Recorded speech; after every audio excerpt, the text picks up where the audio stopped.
Okay, we're recording. Hello, everyone. We're doing the Q&A. Hi, hello everyone. So should we crack straight on in? Although maybe we should do a little bit of what we've been up to and what's been going on. Lots of exciting things. Yes, yes. Well, when it comes to moving the prototype house, we're going to have to rethink that a little bit because exactly where we were going to put it, it turns out there's a badger living there. And the badger's just recently moved in. It wasn't there a week ago. So I don't want to disturb it. I want it to be happily settled down there. So we've got an alternative site. But that's okay. It's only a few yards different. Oh, I'm I losing wonder if it. the badger sensed you were building something like a sort of badger palace, which Yeah, exactly. one might describe your architecture. Exactly. So that is some exciting news. Dad's got a badger.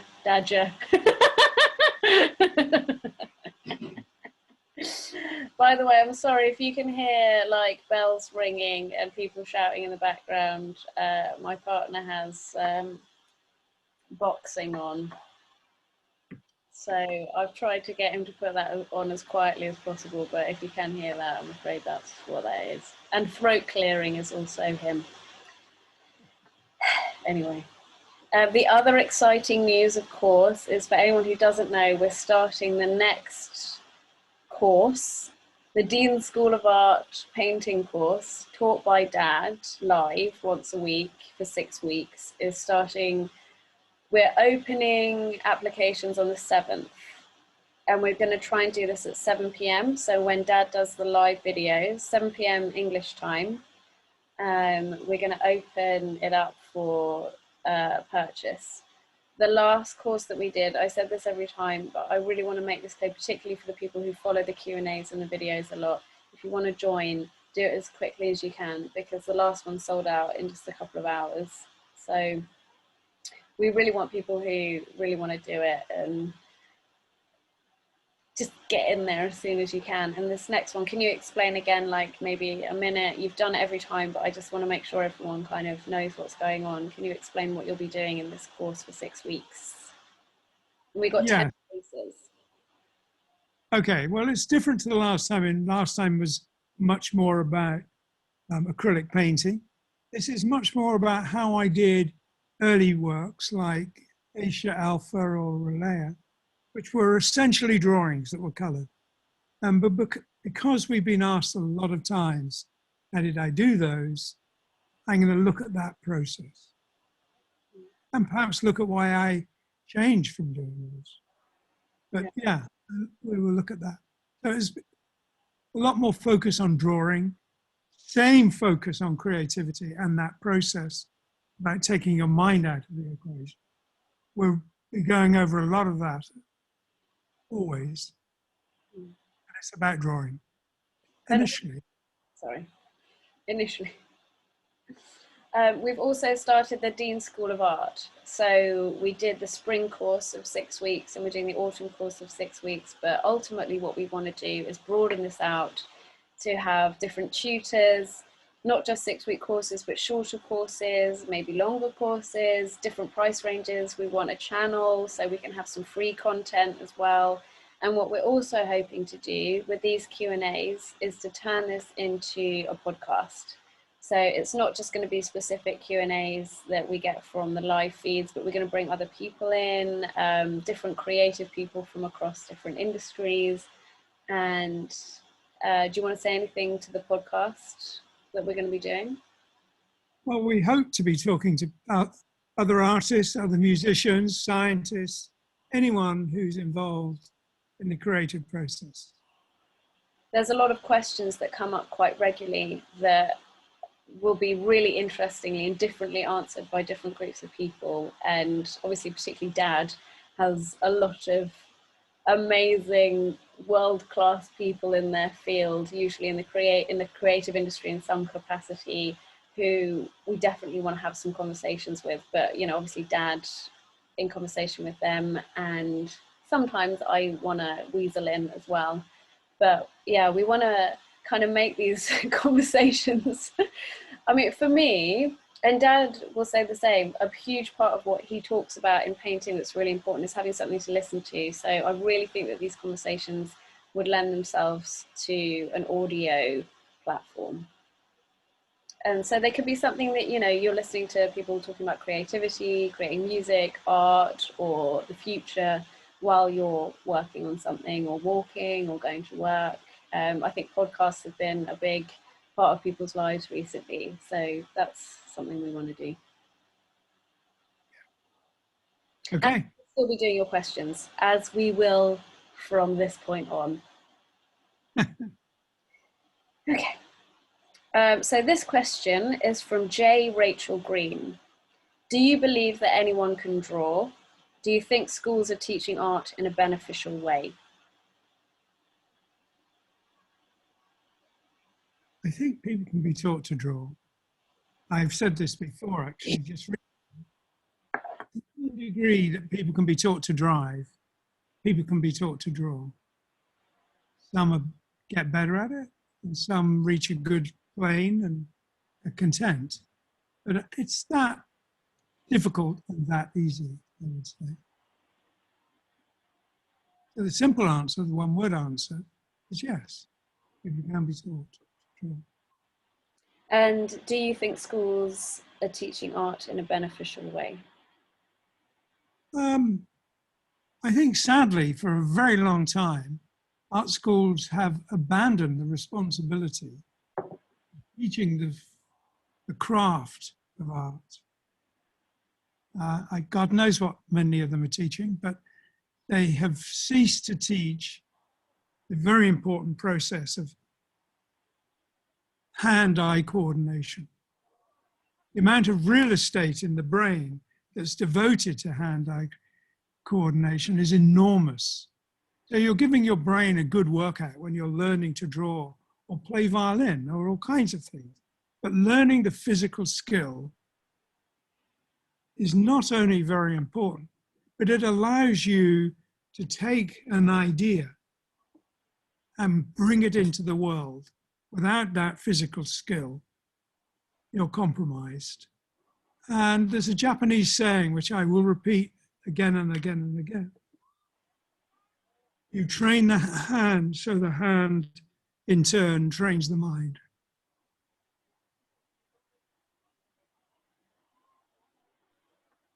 That's my answer. You showing your hand as a way of... No, I'm saying that's it. Reference to your point. A trained hand is here. There you go. Okay. So John, I'm so sorry everyone. I know it's ironic considering the spelling of my name, but I do struggle with some of the pronunciations. Absolutely feel free to correct me if I mess this up. John Vahadia asks, what was the name of the painting you originally planned for going for the one? Oh, it got published as Flights of Icarus, or Flights. Simple. God, can you answer a bit slower? It takes me a while to get to the next. Okay, next question. Travis Creason asks, any thoughts of doing fabric prints for clothing? Freya and I have discussed this a lot, and she has. She's made some very beautiful patterns and prints. The answer is it is a subject that interests me a lot. And so far, the closest we've done those dish towels, is that right? That is not right, no, because we both, well, I did opera costumes, but you collaborated with Valentino. Yes, not forgetting. Absolutely. So the Valentino collection, it was their spring summer 2020 collection, which unfortunately, of course, coincided with COVID. But on the plus side, it means you can probably get a load of it on eBay because no one was out shopping. I don't know. I haven't looked. You can buy it online. Huh? You can buy it online, and the shops in many places like Japan are open. Well, You yeah, should, of course they are, Dad, but it was a spring summer collection, so they're not there in the shops anymore. I went in, I think it was in July or August. I went in to go and have a look because I really wanted to get this white jacket, and I know I couldn't have afforded it, but I wanted to have a look at it. And it had changed already. I think I'd missed their spring summer collection by about a week or something. So you might be able to find stuff online still. It is absolutely insanely beautiful. We went to the Paris Fashion Week exhibit. Is that what you say in fashion? You know, when the people walk on the catwalk. And we got to see everything, didn't we? And it was incredible. yes, yes. Not something I would have done in my normal life, but my normal life had a good shake-up. Yeah, same. But like what was really exciting for me about it was I'm an avid, you know, vintage secondhand clothing purchaser, don't have much time for spending a huge amount of money on fashion. But one of the amazing but slightly disappointing things was when you look at that stuff close up, you get it. And maybe it's not everything, but with the stuff that they made, it was hand stitched, embroidered. They'd use all different textures to recreate these paintings on the each piece of clothing was a piece of artwork. It was incredible. Yes, it was. If anyone managed to get anything, like I've never seen anything like it. And I'm not just saying that because it's Dad's stuff. Like if they just done like some prints or some stuff on a t-shirt, I would have been like, oh, that's crap, I can do that on Contrado. But it wasn't. It was insane. It was beautiful. Hmm. Yeah, so I guess clothing and stuff, and we do stuff. Obviously, you do prints for things on the website, and I think we should definitely do more of that. That Valentino experience was a big inspiration, wasn't it? Yes, it was. It was wonderful. Yeah. You're so English about all this stuff. Like when we went, I remember I was like so expecting you to be really blasé, and then I was like, Dad, like, what do you think? What do you think? And like, you know, your usual reaction is like, yeah, yeah, that's right. And you were just like, amazing. Americans, forgive us. Um, okay, can you just talk amongst yourself while I'm getting to the next question? Oh, I'll just read it. A question for Roger. I've just been listening to Focus, the old albums. I've just discovered Focus 11, a 2019 album. The cover art for that album looks so Roger Dean. I must ask, did you produce the artwork for that album? Yes, I did Focus 10 and 10 plus. I don't know if it's actually called Focus 11, but Focus 10 was spires. It's based on a drawing I did of spires, and Focus 11 was a church based on the design I did for a church in the desert. Oh, I guess what we should do is, we've said this before, but if I can have a preview of the questions, I can get material ready and show you. you're asking too much. Get off your ass and find it. Well, yes, I can, but I'll be gone for a few minutes. I'll sing a song. Oh, well, there we have a deal. What will you sing? I feel like a sea shanty, but I don't know any. That doesn't work. Maybe do a diddy. I don't know. Not a lot. A quarter of a minute.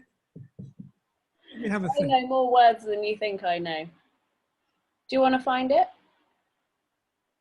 I mean, that person will know. I'm so lax with this. It's terrible. I really should approach this more professionally. Dad, can you hear me? And I'll start asking the next question. No, no, I hope I don't have to sing. I don't want to sing. I don't want to risk it. In my head, it sounds good. When I'm driving, it sounds. That's the problem with living in Japan and not driving here.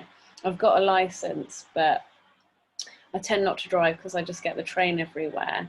And that's sort of really, if you're unprofessional and untalented, the only place you can get away with singing. And to yourself, you sound great. There is karaoke, but I always do that with my work colleagues who are all brilliant. And I can't join in. And they are really polite and nice about it, because what they do is when they all sing for each other, they clap and cheer, and then it's the next person. And then when I sing, they really politely look away and then give me a little cheer after.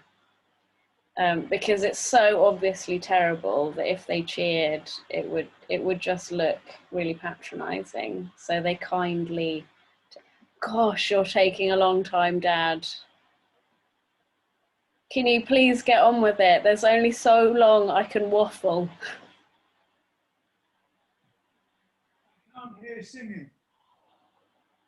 I just explained why I'm not going to do it. How disappointing. I'll do it next time.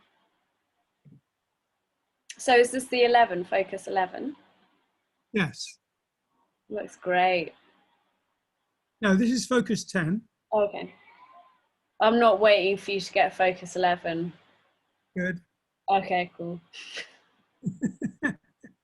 It's Focus 11. Oh, that looks amazing. Okay.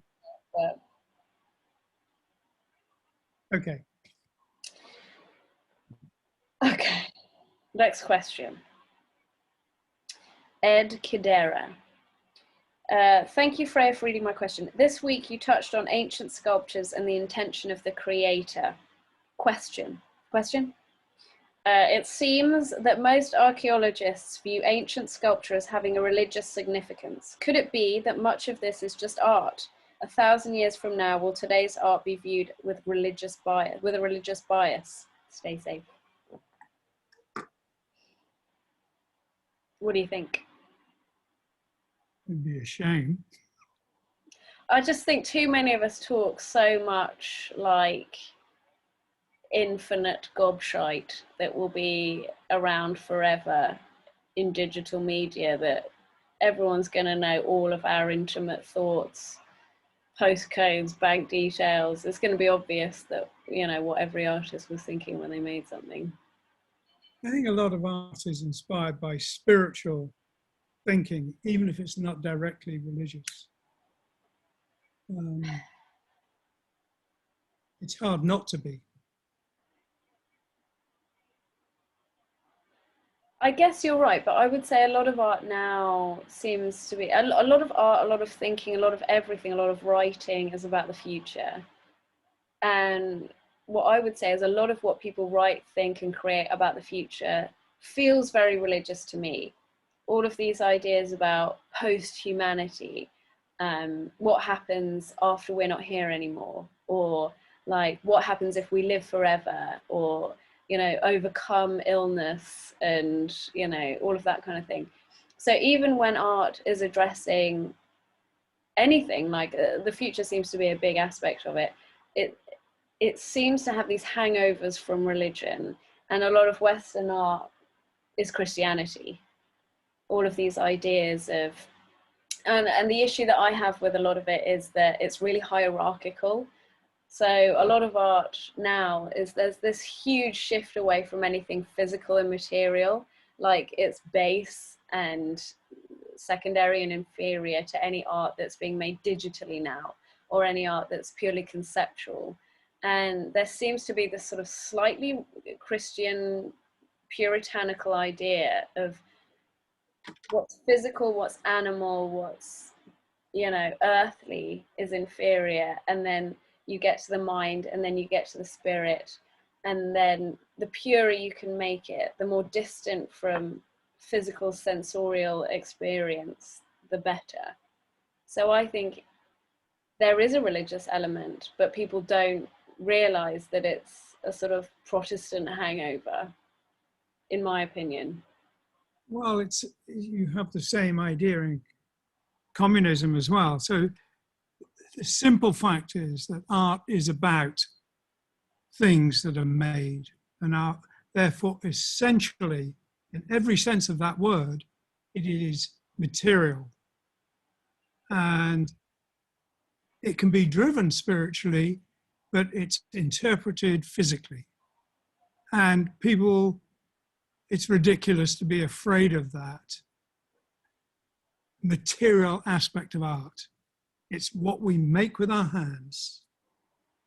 It may be driven by spiritual ideas, but ultimately the best art, the greatest art is a product of the brain controlling the hand. And I often think as well, like, the problem with removing art from the physical aspect is you fall between two stools, in that a lot of artists think they're philosophers. Art schools teach them to think that way.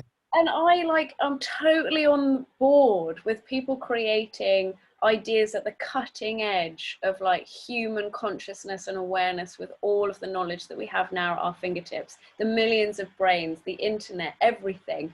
Use what you have to create something. But at the end of the day, if it's not, oh God, I'm ranting about this. If it's not something worthy of reading, why make art about it? I don't know. And what you end up getting is this sort of solipsistic echo chamber of basically artists saying, but what is art? What is art? It's people communicating.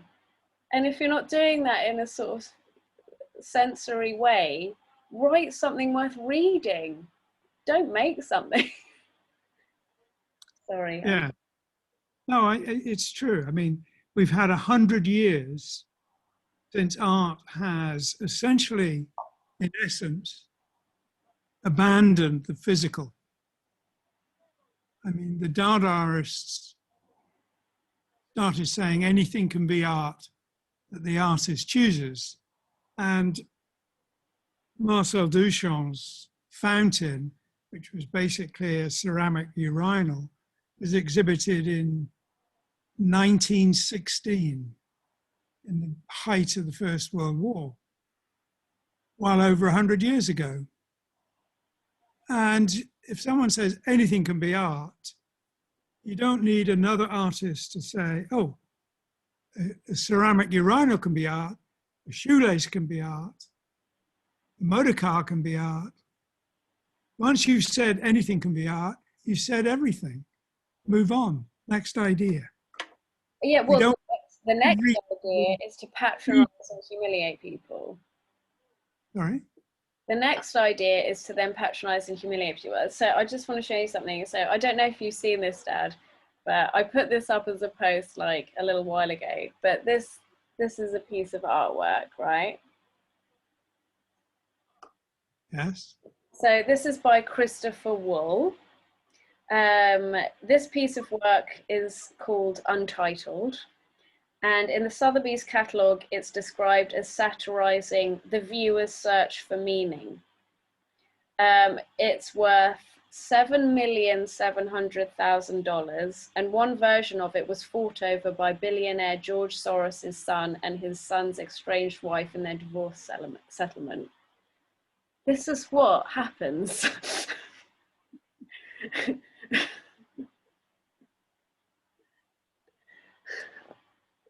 Yes.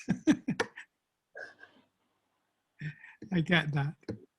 Yes, well, it's been a century in the wilderness, not just for art, but for architecture and all kinds of visual creative areas.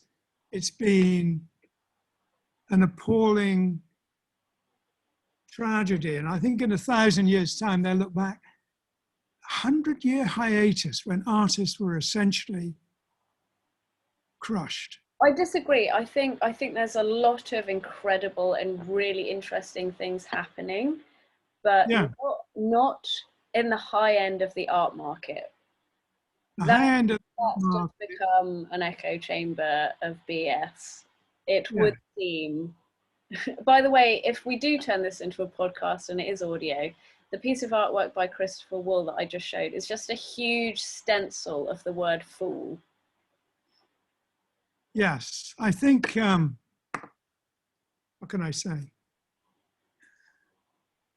The high art, as you called it, is profoundly conservative. It's, You said there's just too much money invested to turn the tide. yes. If the emperor is seen to be naked, it'll be the worst financial shock is 2008, well, possibly ever. It's just, there's so much ludicrousness in that area. It's very unhealthy. It's culturally unhealthy. I mean, it's one of the reasons as well that I found Japanese art so compelling is that for me, I guess, as someone who comes from the West and comes from a country that is particularly Protestant Christian, it might not be so much anymore, but so much of the culture has been founded on those kind of ideals and feelings. I wanted to go somewhere that had a more animism vibe, a more we're all at one feeling. And I find that the artwork that's created more in the spirit, less in the spirit of hierarchy and more in the spirit of interconnectedness, is just a lot more beautiful and makes you feel good and makes you think well, and is just better done. I don't know. So I think religion is sort of still an inescapable part of art, even if people don't think that it is. I think there's a real Protestant streak in Western art that I find ahuman. Which is not to say that I also don't think that some of the most incredible things I've ever seen are religious. Churches, cathedrals. Kilpack Church in England is one of my favourite created things. Swings and roundabouts, I guess. So we have a question. Stephen Webster asks, have you ever thought of publishing a full book of your favourite finished sketches? This question comes up often. Yes, the answer is yes. And we are currently in talks about the idea of publishing sketchbooks. You've been scanning everything, haven't you? Sorry? You've been scanning. Yes, I mean, that's not a trivial process. It's a lot of work scanning everything. But we've started. One of the opportunities of the lockdown was that we could start that process. Okay, next question. Yeah. Kaya Chan asks, do either of you believe or have interest in the supernatural, in brackets, ghosts, cryptozoology, etc.?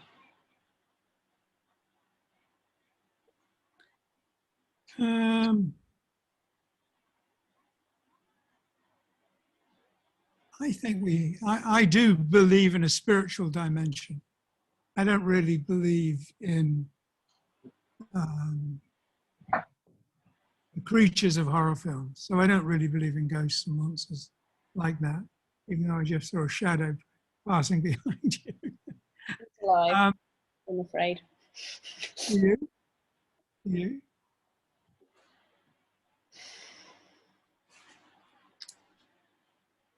It's one of those things where, like, I feel like I definitely would have said no, I don't know if I believe in these things. As you say, the form they're often kind of portrayed. Just put my shoulder over there.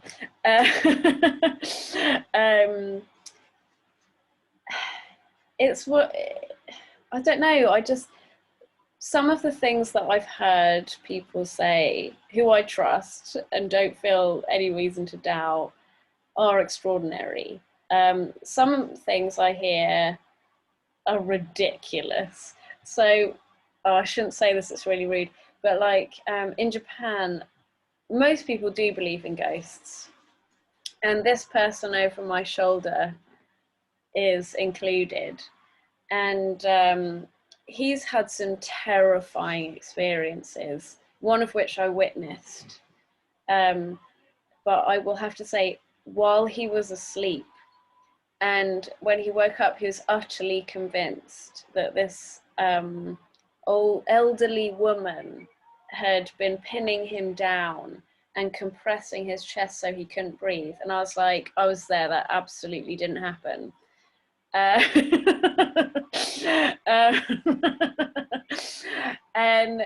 and so I often feel like with these things, if you believe them, you see them and you feel them and you experience them.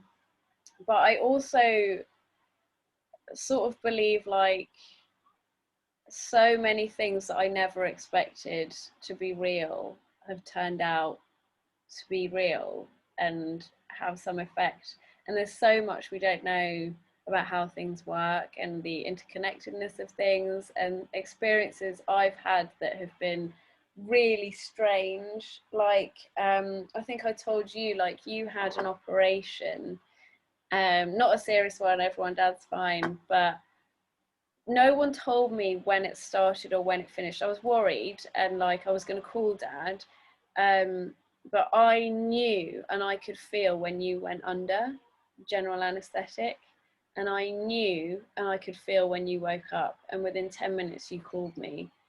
And it was the weirdest experience because I knew, like, no one had to tell me. And it's one of the reasons I wasn't worried, was because I knew that if anything was happening, I would feel it. And I know people, sadly, who've lost members of their family, and the moment that it happened, they knew. I've talked a long time, sorry, I've got to stop drinking. So. That kind of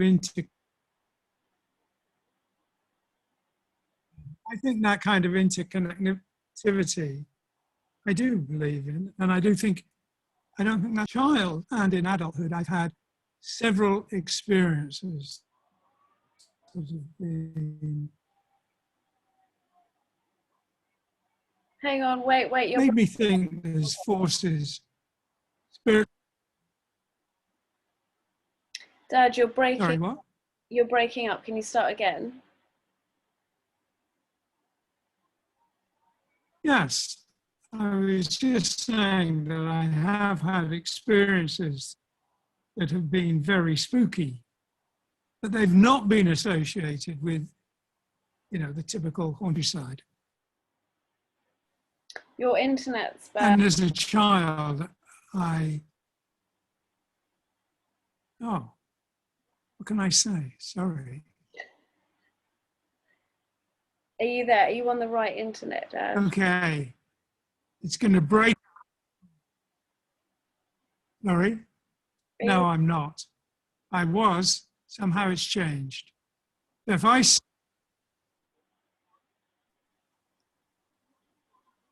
Hello? Let me just change it.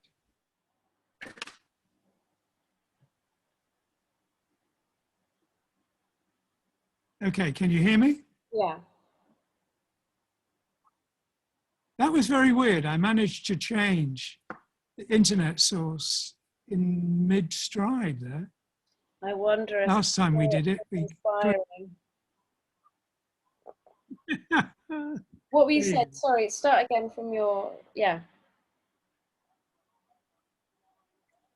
I said that I have had experiences where I've been thinking that there are spirits in the landscape that are very powerful. But we're not talking about LSD, Dad. Very.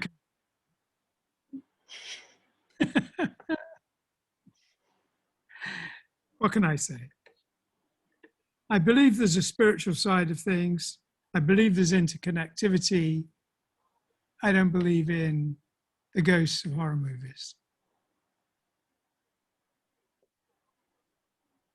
Okay? Is that all you want That's to it. say on that?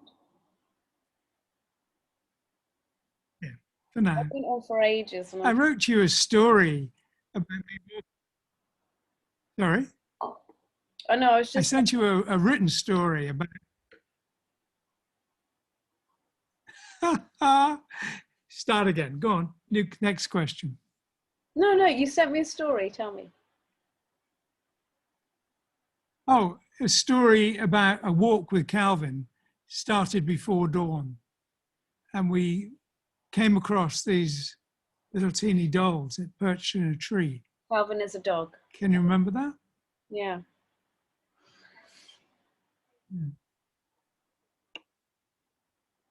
Yeah. Go on. Next question. You can't leave it that everyone is going to ask what those little dolls in your numinous experience was. Can we publish the story? Can we put it up somewhere on the website? Yeah, we can. You don't want to say now? You want to move on? Yeah, we'll do that. Okay. Okay, so our next question is okay, this is just a quick one.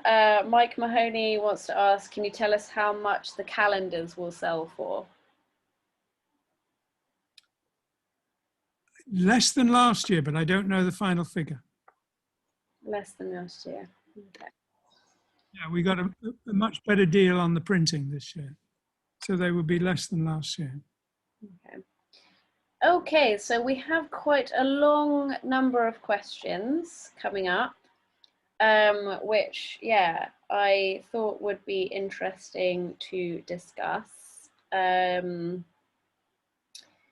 Let me just, so this was commented. By the way, everyone who wants to ask a question, there are several ways of doing it. If you comment anywhere on these Q&A videos or on the live videos that Dad does, I go through all of it. So I particularly notice ones that have question written at the beginning or Q&A. But we have a question from YouTube from someone called Stew Flies. And it says, I have not been a follower of podcasts, etc. before, but have found a few that have been hugely satisfying. A major drawback is that they are one-way conversations. Yes, I can ask questions, but there is not a to and fro that would exist were we in the same space.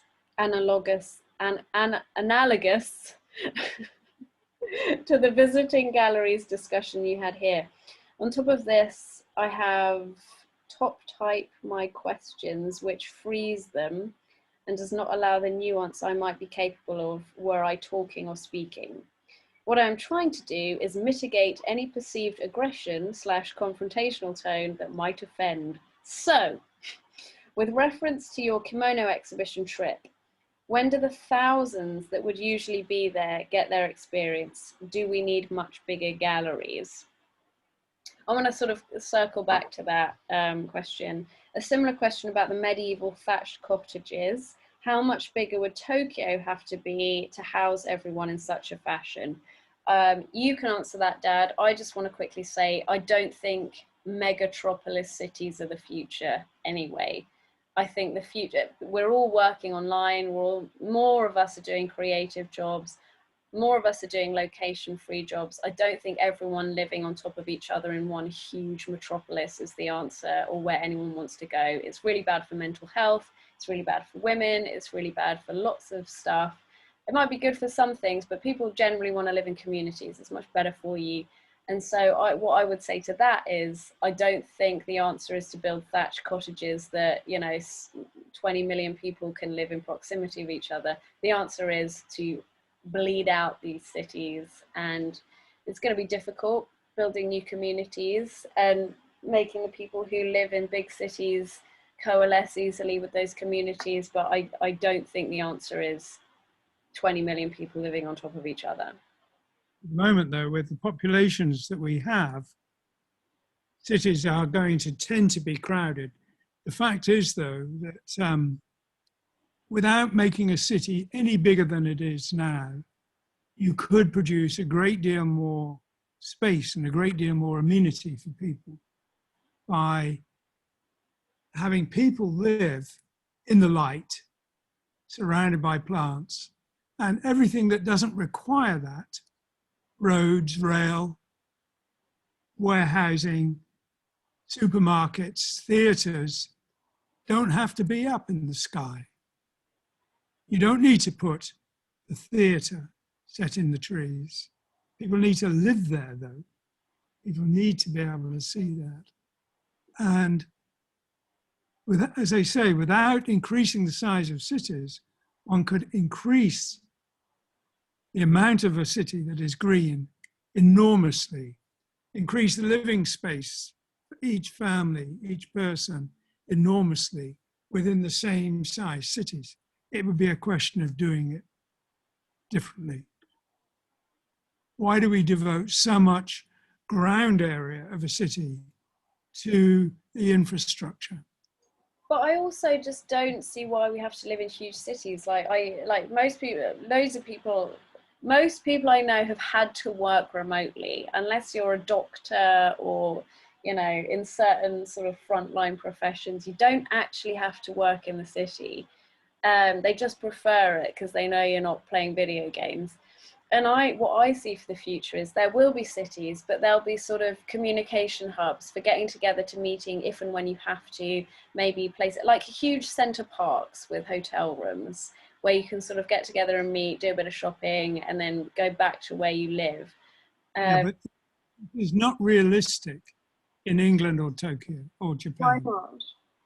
Because there isn't the space. You know, if you do spread it thin, it means you have no countryside left. But why not use, I mean, there's lots of countryside that you could build in that would be sympathetic to that countryside. No, what you have to do is increase the amount of countryside, not decrease it. And by increasing it, you can bring it into towns and countries. And the simple way to do that, as I say, is the huge percentage of a city that's given over to infrastructure, which could be given over to living and breathing.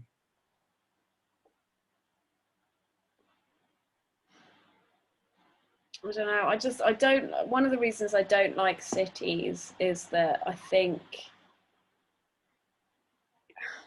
they're really bad for mental health. They're really bad for women. Like, I think yes, but because cities are oppressive and you're squidged when you are traveling by the communication system. But also because people don't live together because they're a community. They have no relationships with each other based on friendship or family.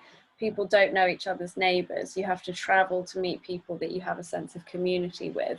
And I think that's not conducive to being happy. I think we're evolved to live in tribes of, 100 or so people max. You could have communities within cities.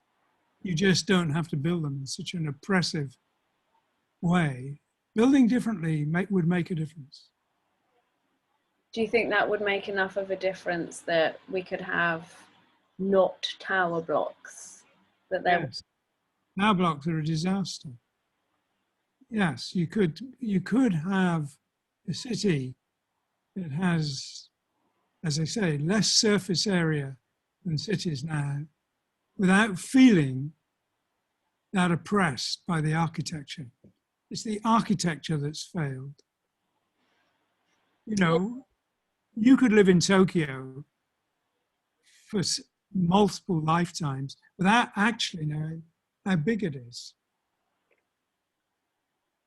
I went somewhere the other day and I was queuing up to buy some cake at this English bakery. I wasn't really there to buy cake. I was there to give someone a present from a shop in England. Anyway, I ended up buying some cake. But I had to queue for an hour to get into this flair. Yeah, I know you'll all be shocked to hear, but like English cuisine actually, you know, as long as it's cake based, is very popular in other countries. An hour's worth of popular. And I was standing there and I was looking at these buildings and I was in a really affluent area. And I was just having this sense of like, I know if I was stood here as a child, I would find this really scary and depressing. And then it kind of just made me worried about like the input that you're having, like kids just looking at places. I went to a really artsy fartsy kind of hippie school, and it was absolute, and I believed in magic way beyond the time that you're supposed to because of being in that environment. and and I just sort of thought kids who grow up in these concrete jungles must get a real smack in the face that magic isn't a thing from a really early age. I don't know, it's just what it felt like. There's got to be a way of doing it where we don't have, where it's not a sort of Hobson's choice, where it's not a kind of, you know, I think a grim metropolis, or do we all have to destroy the countryside? yes, the grim metropolis is a product of of a lack of imagination in planning and architecture. It could be beautiful. You could build a city with the population of Tokyo that everyone would want to be in and visit at least, because it would be a wonderful place to be. And it's not to do with numbers, it's to do with imagination and architecture, or the lack of. But I also think there are incredible places built in the side of mountains. I know everyone's going to be like, don't build in the mountains. But like, if you think of like those places that we went to in Bryce Canyon in Arizona, those I can't remember the names of these places, but these houses built in the side of mountains, and Matera in Italy, which is basically a huge 3D cave of a mountain that people have built houses in. Like, there are ways of doing it that look incredible and don't, to my eyes, destroy the nature of it, but also you have tons of people living there. I don't know. The easier way, or the more benign way, would be to make the city like Bryce Canyon, not build a city in Bryce Canyon. But a city of beautifully carved into the, okay, whatever, let's move on. Why not? Why not? Exactly, why not? The city should be a place that is beautiful and inspirational from the get-go, not oppressive and depressing. Yeah, and I think if you get that moment of looking at somewhere through your child's eyes, like as you were as a child, and you think, God, this would have been somewhere I had a nightmare about, it's a bad sign. Okay, so Stu Flies is what we would call a provocateur, I think. His second question, which I know is going to really rile me, is without any nod to all lives matter, the advertising pressure to conform to unrealistic standards is almost, in brackets, as strong for men. The discussion here might be about the difference between unrealistic body images and unrealistic concepts of masculinity. A lot of us are crushed by the lack of 6/8 pack, however.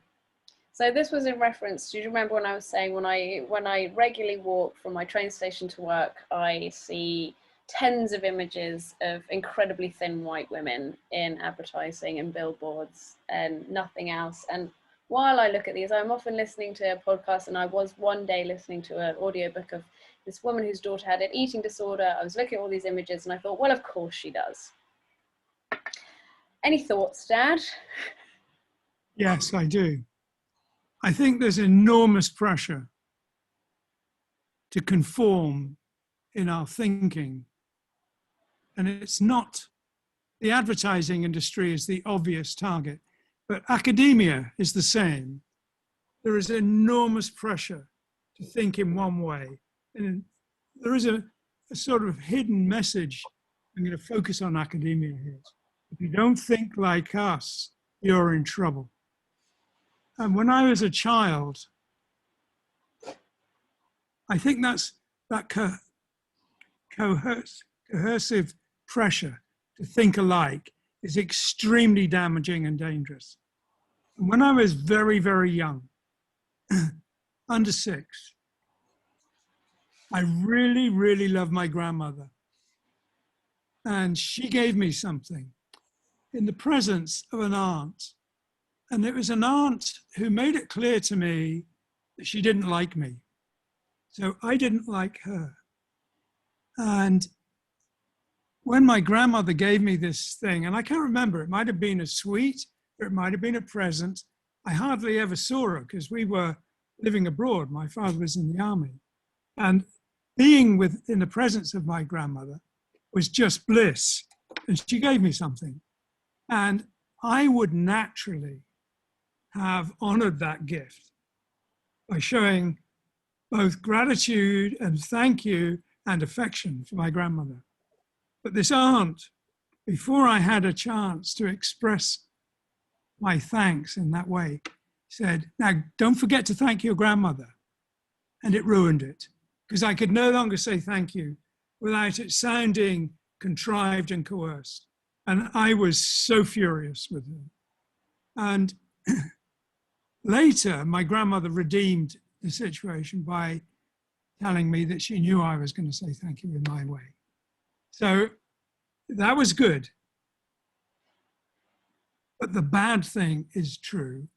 We are told we must think this way, we have to do this, we have to do that. If we don't all mimic the people who are virtue signaling, we are doing something very wrong. And it means you can't have a sympathetic response to a situation without it being contrived and coerced. It's just not, yes, I think it's very bad that so much of our society is trying to control the way we think. Advertising and, as I say, academia, everywhere. On the television, we're being pressured to think a certain way. And whether we naturally think that way or not, it's extremely unhealthy. It's damaging if you already think that. It's a pressure not to toe the line. It's just bad news. The world has become blue or red. Indeed. I would like to say a couple of things, if you don't mind, to this, because I feel like I would really not be doing justice to the subject or my people if I didn't address the fact that this person said almost as strong as men. So advertising pressure to conform to unrealistic standards.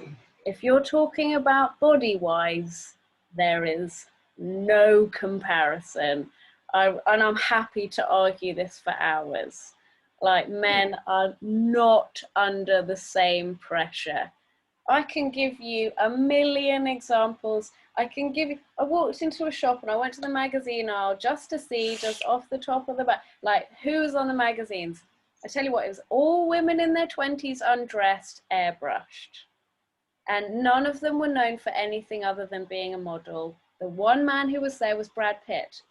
Okay, I'll concede, conventionally good looking, but also not in his 20s, not undressed and valued because of a talent that he has. And I will also tell you, because I'm really just going to get on my horse about this, it is not women that are putting this pressure on men or reinforcing it. Women in the public eye who don't conform to, beauty standards that are imposed upon them are trolled and told that basically they are fat and should die, or you know, they are not attractive enough to be sexually assaulted. And they get trolling based on not looking like, not conforming to this standard. Women don't do this to men. Women don't say, you are not a 25-year-old model with a six-pack, therefore you should die. Women coined the phrase dad bod. Dad, do you know what dad bod is? Dad bod is women saying that what they find attractive is a middle-aged, over man who's wrinkly and has let himself go. That is a term of attraction that women have coined. There is no equivalent that you people, men, have come up with for women. There's no mum bod. There's no, do you know what I really like? Women who've let themselves go a bit and are a bit kind of paunchy and wrinkly. You guys don't do that for us. You just attack us for not being 25-year-old Hadids who have been photoshopped. I'm sorry, I could go on about this for hours, but the problem with it the problem with it is it has real life consequences. What it does is it makes women so contemptible for not looking a certain way that it makes us disposable.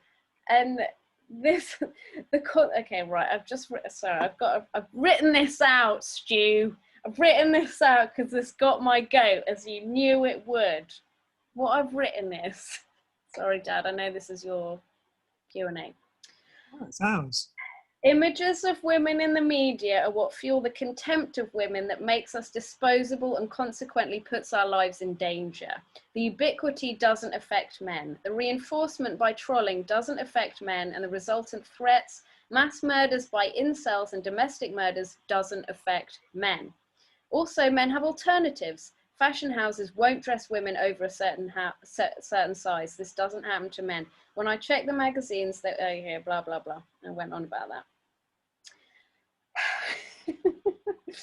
When I was talking about the Brad Pitt on the cover, there wasn't an equivalent for women, e.g. Angelina Jolie. She would likely be wearing something very revealing, airbrushed, and criticized for her aging / weight loss / gain.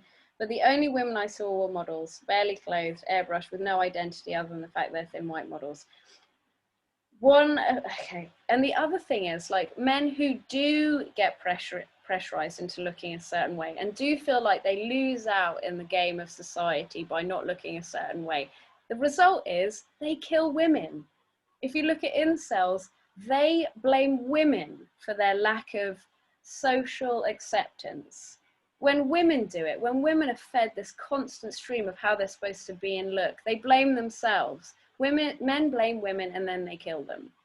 And I can't get on board with the almost. If you hadn't put that almost in brackets, Stu, I may have let this go. I've gone on way too long. Bud's gonna have to edit this. Have you got anything to say, Dad? Yeah, I sympathize with you. It's weird. I think it's unhealthy for everybody being expected to think in a certain way.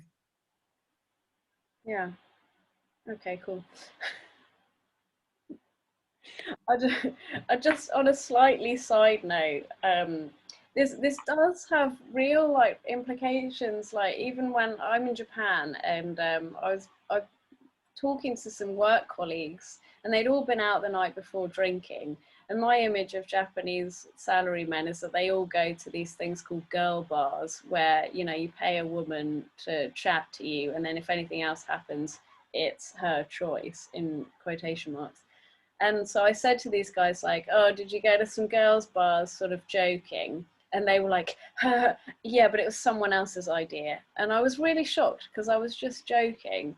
And I just thought, well, this is a huge group of men now that I thought I was on a level with, that I thought I got on with, that I thought respected me. And, you know, suddenly this whole dynamic has changed. You're people who use my people.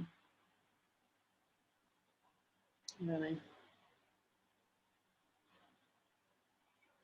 Have I said too much? No. You can't ever say too much while it's still is happening. To turn it around, I'll tell you all a story about Dad, which I found out on this subject. Dad got taken out, I won't name names, but Dad got taken out by a business partner, friend of his in Japan, and they went to one of these girl bars. And I heard about this from a third party, so it wasn't from Dad. And this third party said it was really funny, Freya, because your dad turned up, realised what was going on, had a glass of water, and went back to his hotel. Do you remember that night, Dad? Yes. And I was really proud. At the same time, I sort of thought, well, why didn't you just voice your disappointment with your friends? But at least you left.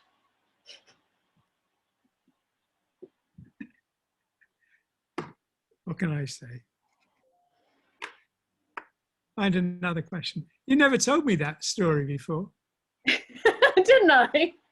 Oh.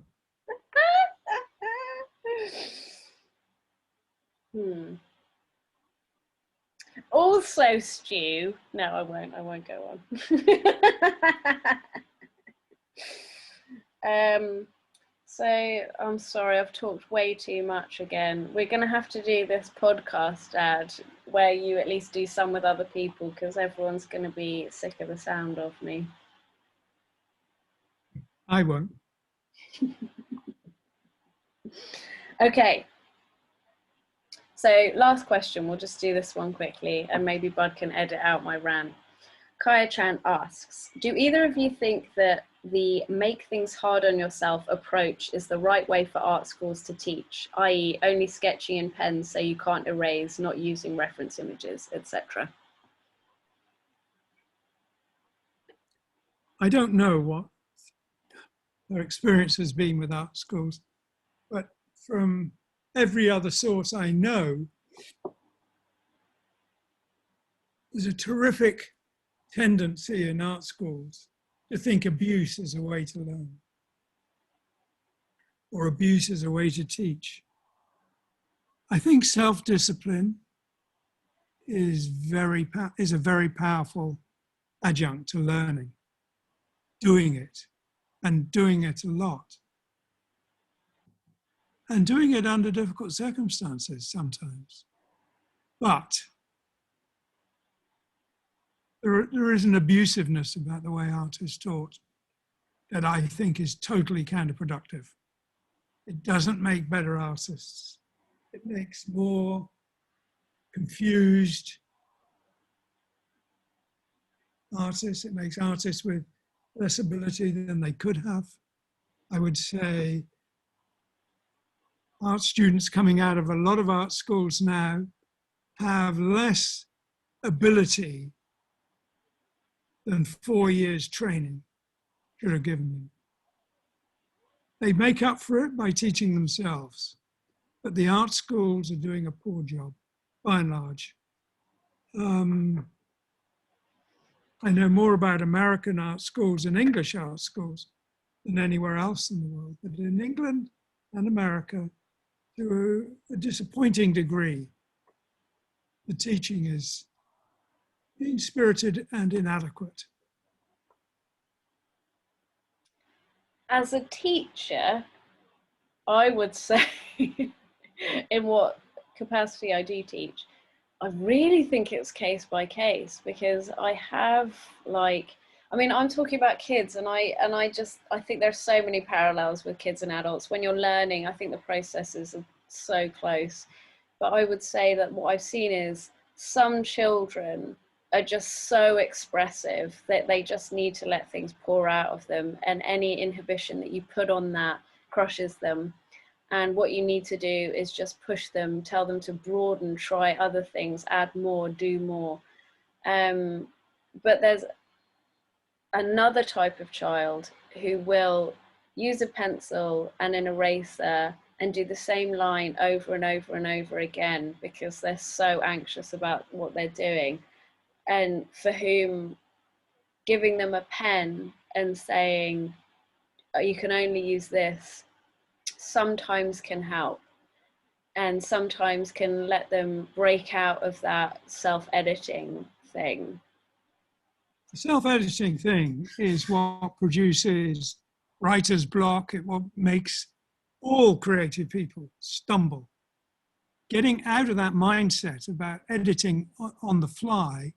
If I had a classroom of kids, and whether they were working explosively and expressively or whether they were totally stymied, I would say the same thing is true.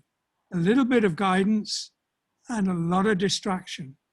I would say an art teacher who has the skill and the will to read them a story will probably break that habit of drawing and erasing much better than any other thing they do. So telling a good story will distract them enough to break that pattern. And that's what you have to do. You have to break the pattern without breaking the child. Mm. And the way is distraction. And it doesn't work unless they love the distraction and want more of it. Yeah, I'm just trying to think, because it's happened to me a few times, and I'm just trying to think what worked and what definitely didn't work when I've had kids. And I don't want to be like saying anything really culturally normative about this, but I've definitely found, like, teaching here, kids are much more conscious of making mistakes, and what they want to do things perfectly first time.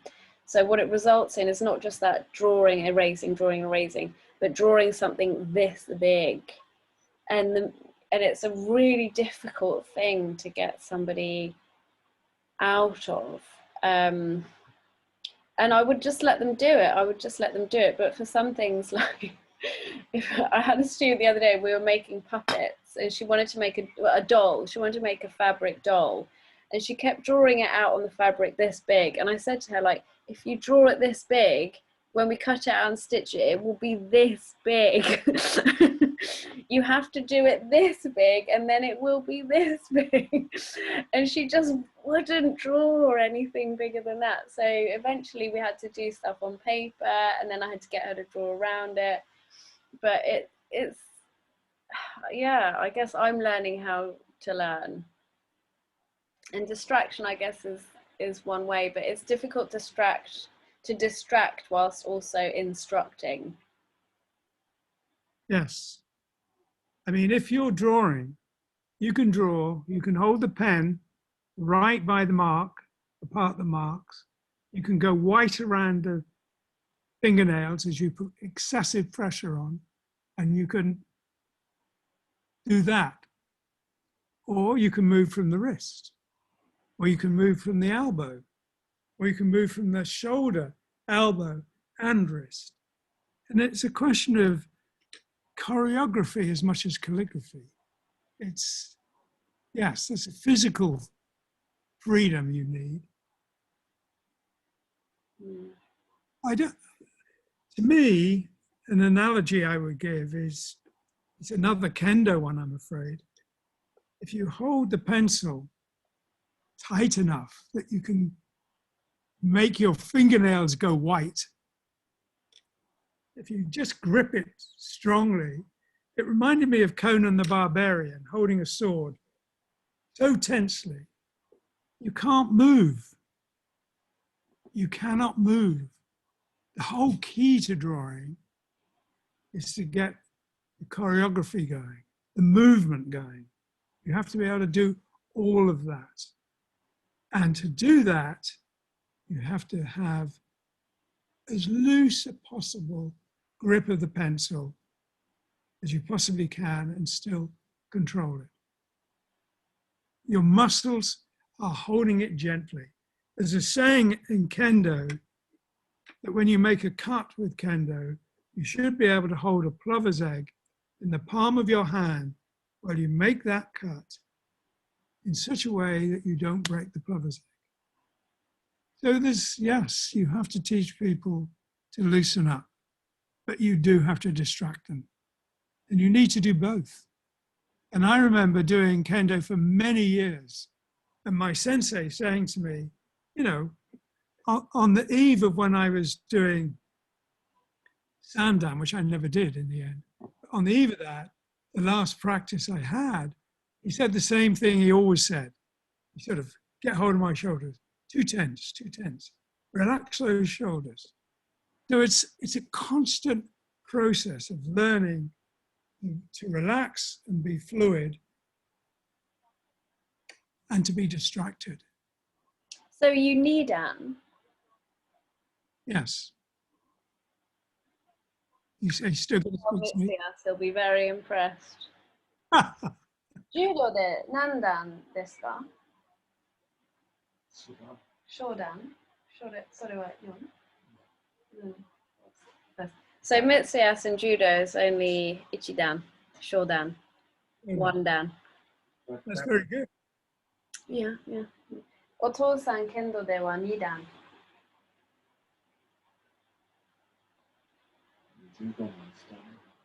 Mitsuya said Judo is harder.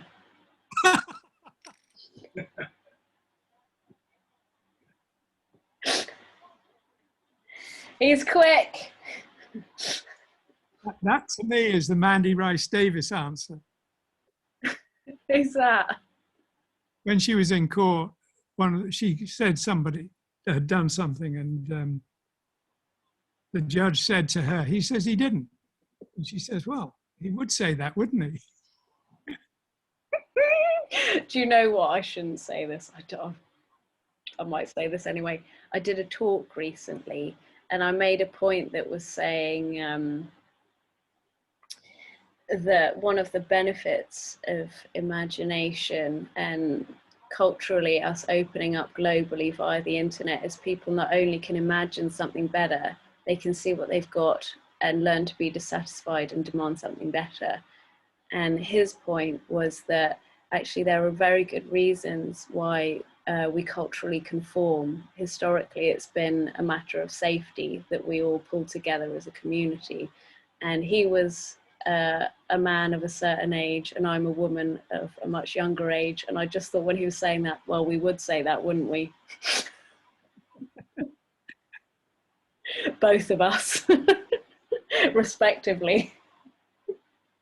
No offense, Dad of a certain age. Well, I don't mind you making me think that some of the things I say are because I'm a certain age. I'd be much more upset if you said, Dad, you've been saying that since you were 15. Which I probably have, actually. I think if something's right, it's right and it's right. It sometimes takes generations to get it across. Anyway, was that your last question? It was, and we've been banging on for ages. We do need to make a podcast of this, I think, because I think it's sort of getting to the point where Q&A is a bit disingenuous, a term. It gives us an interesting starting point. Yeah, definitely. And we get some really interesting questions. I'm not even done with that Stu guy. He's got more I want to pick through.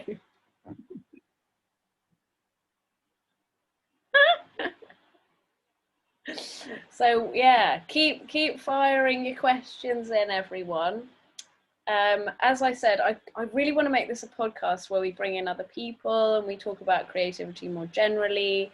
So like questions that kind of, I mean, of course, if you want to know something from Dad specifically, definitely ask. But I really, yeah, if you kind of bring up questions that we can kind of put to other people. I don't know if you want to name names, Dad, but we've got some people in mind that we want to talk to, don't we?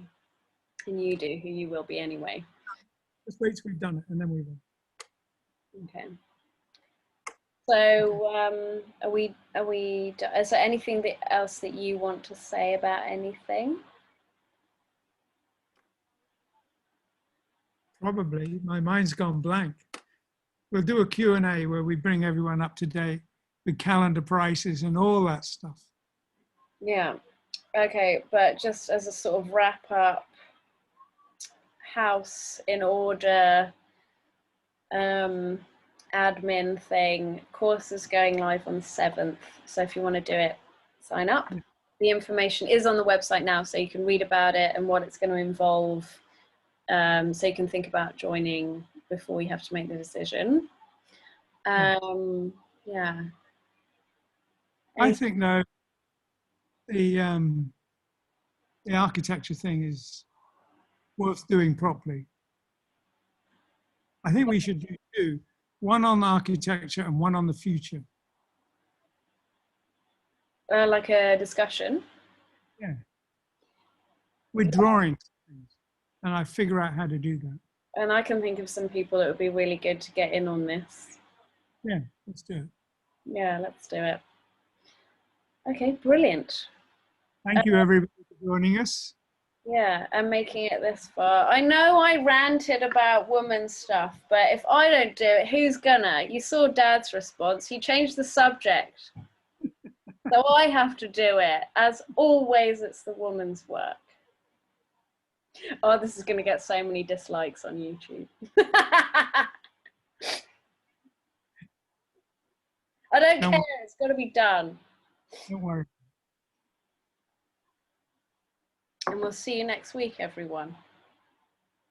Put your questions. You can either comment on this video or you can comment on Dad's live painting. Anywhere you see a video of Dad, comment a question. If you put question at the beginning, I'm much more likely to see it and we will discuss. / have a massive rant. And as always, sorry you didn't hear more from Dad.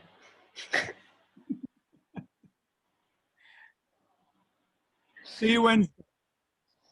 Thank you, everybody. Bye-bye. You stay there, Dad. Bye.